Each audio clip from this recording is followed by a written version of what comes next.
Ne sot mund të kemi njerëz të cilët janë besimtarë dhe i njeh populli për njerëz bujarë, sepse ato kanë pasuri, ndihmojnë në ndërtim të shkollave, ndihmojnë në projekte të ndryshme humanitare, ndihmojnë në ndërtim të xhamive dhe kështu me radhë.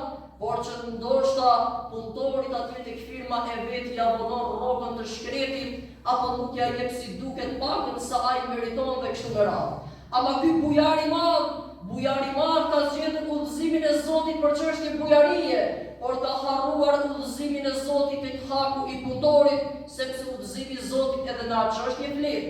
E që tha pejgamberi sallallahu alaihi wasallam, jepi ai hakun punëtorit para se atij t'i thahet dirsa. Pra kur ti je besnik, kur ti je korrekt me punëtorin tënd dhe kur ti ke plotësuar detyrat e tua dhe borxhet e tua, atëherë pra shiko se çfarë mund të bësh bujari diçka.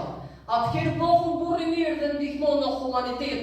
Mirë po jo nga njëra anë shtri dorën për të treguar se kush jam unë, e nga ana tjetër e kpute punëtorin e shkret atje dhe pagën dhe hakun nuk ja jep si duket. Jo vllau jem, jo kështu se kështu pra Allahu na mëson që kështu nuk kalohet te Zoti xhelle xhelaluhu.